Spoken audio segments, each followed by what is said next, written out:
Quel bel ami, c'est Moriba. On est parti pour un nouveau trade, cette fois-ci sur Matthew et Bintril. C'est parti. Comme je vous l'avais dit dans la précédente vidéo, Matthew intègre l'agence créative de Kanye West, Donda, dans laquelle il rencontre pas mal de créatifs super cool. Et il monte un collectif avec une partie d'entre eux, Virgil Abloh, Byron Preston, Florencia Galarza, Jesus World Peace, qui est en fait Kanye West en scred, Gigi Jones, Justin Sanders. Tous ensemble, ils forment Bintril. Le groupe est marché ses contacts en balle pour pouvoir mixer à l'international partout où il bouge. Et rapidement, ça devient assez big dans l'underground et commence à faire du merch. Et c'est là que ça prend un autre niveau, une autre dimension. Alors les visuels principaux de Bintril, c'était la typo du film Rocky Horror Picture, dégoulinante là, et des gros hashtags partout. En gros, ils synthétisent à cette époque la culture street et la culture internet. Ils se font connaître avec des mix, des soirées et du merch, notamment des collabs avec Stussy et HBS. C'était underground mais international. L'impact et le succès étaient assez ouf quand même, et au final ça aura servi de rampe de lancement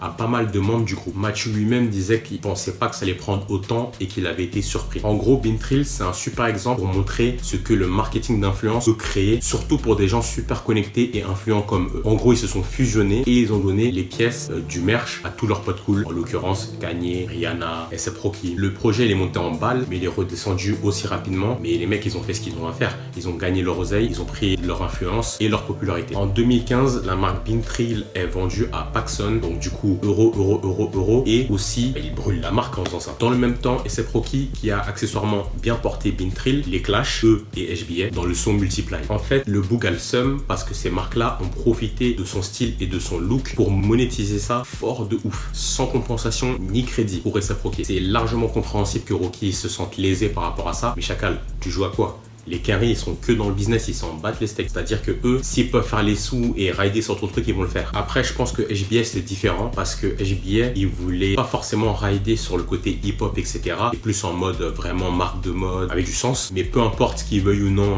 s'associer au hip-hop à fond, il a graillé l'oseille. Yams, il manque trop à Rocky, c'est une dinguerie. Depuis qu'il est plus là, Rocky, c'est plus la même chose concrètement, on va pas se mentir. Et en plus de ça, il les a clashés, mais derrière, il a porté Alix, il a porté Off-White. Donc bon, bref, une grande partie des membres de Bintril ont pété par la suite. Virgil a lancé Off-White en 2014 et maintenant, vous voyez tous qu'il est DH et LV. Byron Preston, il a lancé sa marque. Et Matthew Williams, il a lancé Alix qui est déjà big et en plus, il est DH chez Givenchy aujourd'hui. Et même Gigi Jones, il a quand même sa vibe, tu vois. Genre, il vend, il a une hype. Ils ont tous su saisir l'opportunité qu'il y avait et rebondir dessus. Pour moi, c'est méga important de pas louper le train. Vraiment prendre le train en marche et rebondir sur des opportunités quand vous en avez. Voilà, le trade sur Matthew Williams et Bintril est terminé. Si vous avez kiffé, n'hésitez pas à liker, partager, donner de la force, commenter, donnez-moi votre avis, etc. On se retrouve pour une prochaine vidéo. Salut!